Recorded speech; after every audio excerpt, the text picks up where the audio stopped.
여러분 안녕하세요. 바이블 스터디.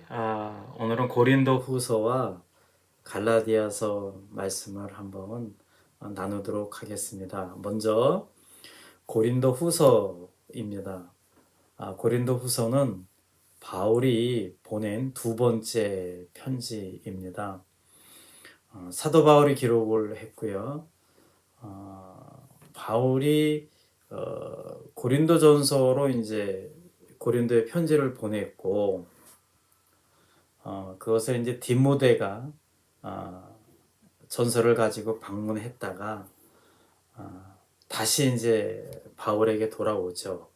에베소로 돌아와서 고린도의 사정을 바울에게 전합니다.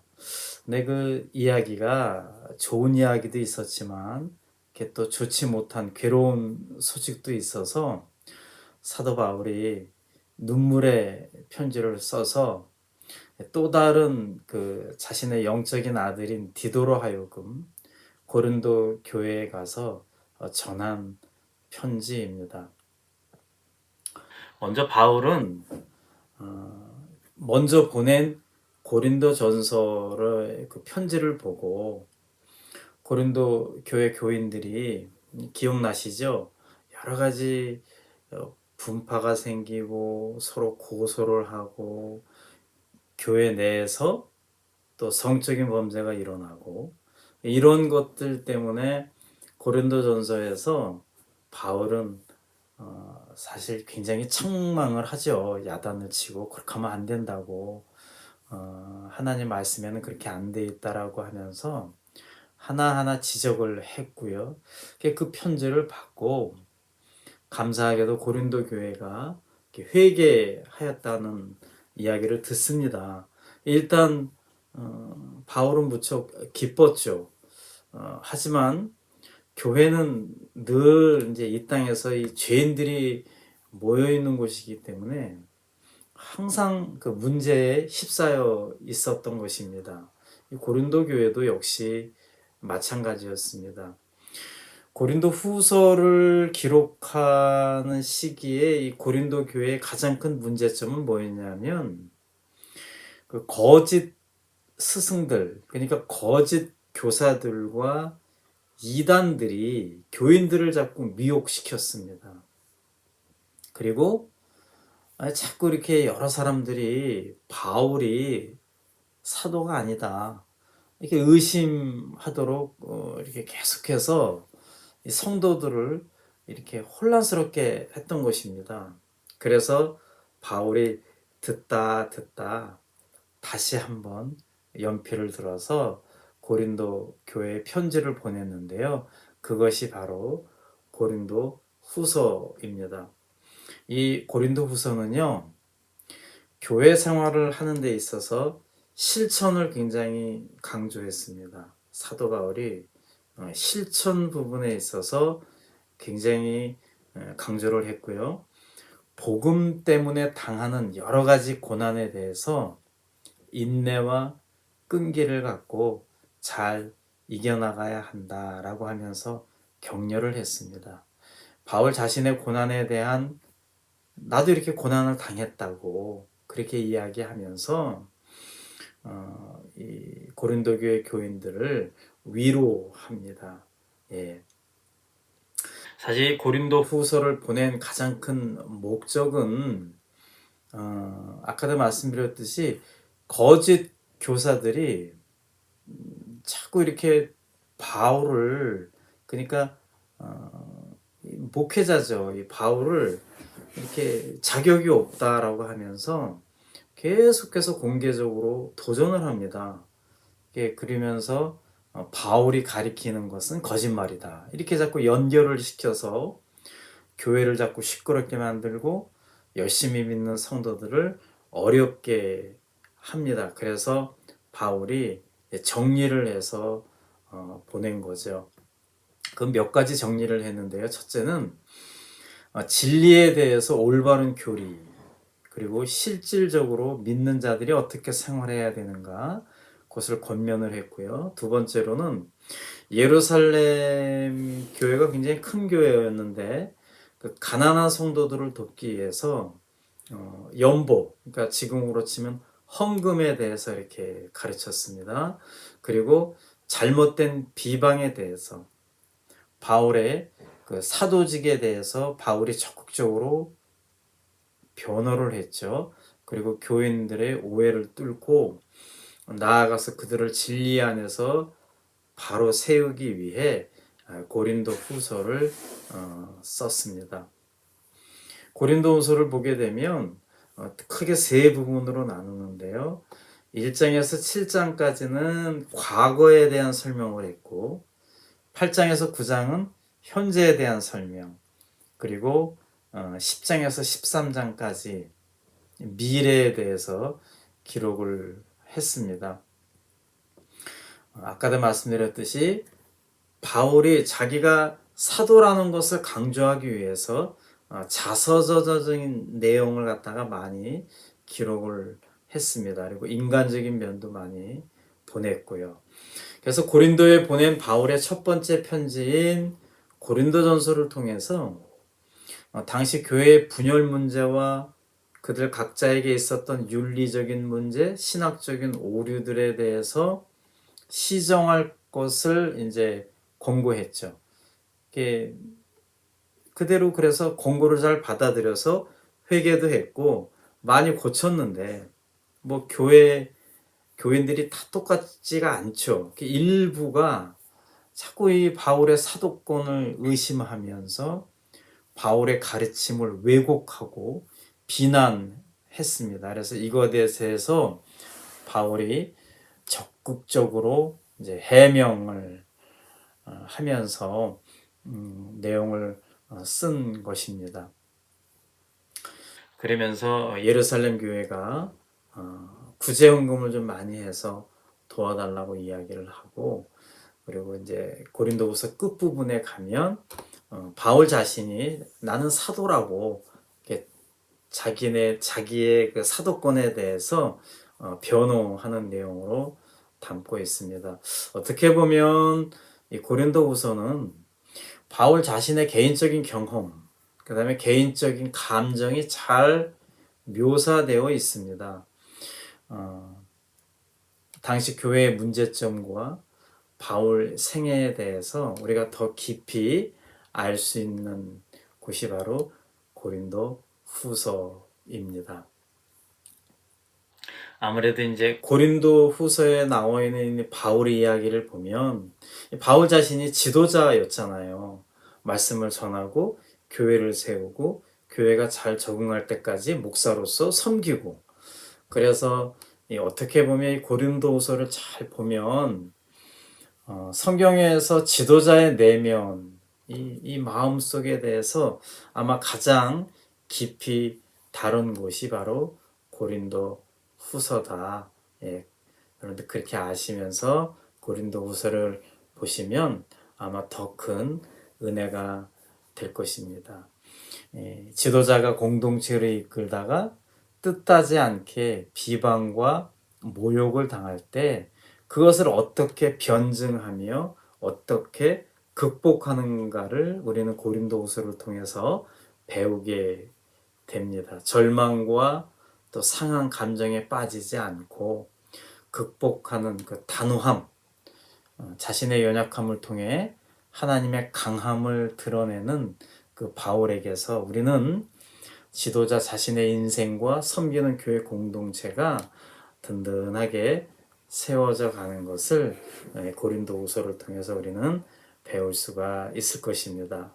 이어지는 서신서는 갈라디아서입니다. 갈라디아에 있는 교회들은 바울이 1차, 그러니까 처음에 전도 여행을 했을 때 복음을 듣고 세워진 교회입니다.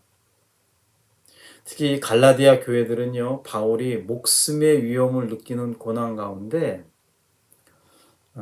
정말 열심히 전도해서 세운 교회들입니다. 바울 입장에서는 많은 애정이 듬뿍 담긴 교회인데요. 나중에 이제 그곳을 맡기고 다른 곳에서 이제 사역을 할 때 갈라디아 교회들의 소식을 듣게 되죠. 그런데 역시 좋은 소식도 오지만 굉장히 불안하고 안 좋은 소식은 바로 거짓 교사였습니다. 참 이게 교회라는 곳이 힘든 게 외부에서 교회를 공격하는 것도 있지만 이렇게 내부에 있는 교인들 중에 교사들이 있잖아요. 그 교사들이 바르게 가르쳐야 되는데 복음을 잘못 가리키는 겁니다. 특별히 갈라디아 교회에서의 잘못된 가르침은 아주 굉장히 중요한 구원에 대한 문제였습니다. 이 거짓 교사들은 어떻게 구원을 받느냐라고 잘못 가르쳤어요. 예를 들어서 예수님이 할례를 받았기 때문에 꼭 할례를 받아야 된다. 그래서 유대인이 된 다음에 예수님을 믿어야 구원을 받는다라고 가르칩니다. 참 구원받는 게 어려워요. 그리고 그럼 할례를 안 받으면 어떻게 되는 겁니까? 유대인이 아니라면 구원을 어떻게 받습니까? 그러니까 이렇게 혼란스럽게 교인들에게 가르칩니다. 그러니까 분명히 바울은 예수님만 잘 믿으면 당신은 구원받습니다라고 가르쳤는데 거짓 교사들은 자꾸 그 예수님 믿으면 구원받는다는 거에 대해서 자꾸 애들을 합니다. 옷을 입히는 거죠, 복음에. 무엇을 해야 한다, 무엇을 해야 한다, 무엇을 해야 한다. 그것이 아니다. 이것이 바로 바울이 이 갈라디아서에서 강조하는 건데요. 얼마나 바울이 답답했었냐 하면 이 갈라디아서 1장 6절에서 10절 말씀을 제가 한번 읽어볼게요. 그리스도의 은혜로 너희를 부르신 이를 이같이 속히 떠나 다른 복음을 따르는 것을 내가 이상하게 여기노라. 다른 복음은 없나니 다만 어떤 사람들이 너희를 교란하여 그리스도의 복음을 변하게 하려 함이라. 그러나 우리가 혹은 하늘로부터 온 천사라도 우리가 너희에게 전한 복음 외에 다른 복음을 전하면 저주를 받을지어다. 우리가 전에 말하였거니와 내가 지금 다시 말하노니 만일 누구든지 너희가 받은 것 외에 다른 복음을 전하면 저주를 받을지어다. 그러니까 예수님 믿으면 구원받는다라는 그 단순하면서도 깔끔한 그 심플한 복음에 뭔가 자꾸 좀 아닌 것 같은 거예요. 그래서 자꾸 뭐 요즘으로 치면 착한 일을 해야 된다, 뭐 헌금을 많이 내야 된다, 이런 거 안 되면 안 된다, 이렇게 자꾸 이렇게 옷을 입히는 거죠. 그것이 아니다라고 하는 것입니다. 그러면서 바울 자신이 예수님 믿으면 구원받는다. 그러면서 자꾸 이 갈라디아서에 보면 율법을 강조하죠. 말씀을. 율법대로 살지 않으면 안 된다. 근데 여기서 아주 유명한 이신칭의의 교리가 나오는데요. 그러니까 쉽게 말하면 율법은 꼭 필요하죠. 여러분, 하나님의 말씀은 필요합니다. 근데 율법은 은혜로 넘어가는 겁니다. 은혜로 넘어가기 위한 전 단계인 거죠. 예를 들어서 여러분들의 아이들이 아침이 되면 학교나 유치원을 갑니다. 그러면은 나는 부모지만 유치원에 가면 선생님의 케어를 받습니다. 그러면 이제 나중에 오후가 되면 엄마 아빠가 데리러 가죠. 그러면 선생님의 역할은 거기까지인 거예요. 그러니까 선생님은 꼭 필요하죠. 근데 거기까지인 거죠. 이제 엄마 아빠에게 아이를 넘겨줘야 됩니다. 여러분, 구원이라는 게 그런 겁니다. 율법과 은혜. 율법은 은혜를 받기 전에 그 단계입니다. 그거가 지난 다음에 바로 은혜의 복음이 되는 건데, 자꾸 이 갈라디아 교회에서는 자꾸 예수님 믿으면 구원받는다에 자꾸 애들을 했기 때문에 바울이 다시 한번 그것이 아니다. 그러면서 아주 유명한 말씀을 하죠. 갈라디아서 2장 20절 말씀. 내가 그리스도와 함께 십자가에 못 박혔나니 그런즉 이제는 내가 사는 것이 아니요 오직 내 안에 그리스도께서 사시는 것이라. 이제 내가 육체 가운데 사는 것은 나를 사랑하사 나를 위하여 자기 자신을 버리신 하나님의 아들을 믿는 믿음 안에서 사는 것이라. 이게 중요한 거죠. 믿음 안에서 사는 것이라. 율법에 얽매이지 않고 믿음으로 자유를 누리는 것. 바로 갈라디아서가 주는 위대한 메시지의 핵심입니다. 여러분, 구원은 내가 뭘 어떻게 해서 구원받는 게 아닙니다. 착하게 살고 또 선하게 살고 성령의 열매들을 맺고 이러니 모든 것들은 구원을 받았으면 자연적으로 나타나는 열매들입니다. 거꾸로 내가 이렇게 했기 때문에 구원받는 게 아니고 구원을 받았기 때문에 내가 선한 일을 하는 겁니다. 선한 일을 했기 때문에 구원을 받는 게 아닙니다. 여러분 이거를 잘 기억하시고 지금도 사실 많은 쪽에서 이런 것들이 말이 많습니다. 자, 그러나 은혜가 먼저입니다. 내가 구원받았기 때문에 내가 선한 일을 하는 거고 내가 구원받았기 때문에 착한 일을 하는 거고 내가 구원받은 은혜가 너무 많았기 때문에 가끔은 헌금도 드리는 거고 내가 구원받았기 때문에 열심히 섬기는 거고 섬겼기 때문에 구원받는다가 아닙니다. 여러분 이 이야기가 바로 갈라디아서입니다. 갈라디아서 말씀을 우리 보면서 이 사실을 다시 한번 잘 기억하시면 좋겠습니다. 여러분 고린도후서와 갈라디아서를 나누었고요.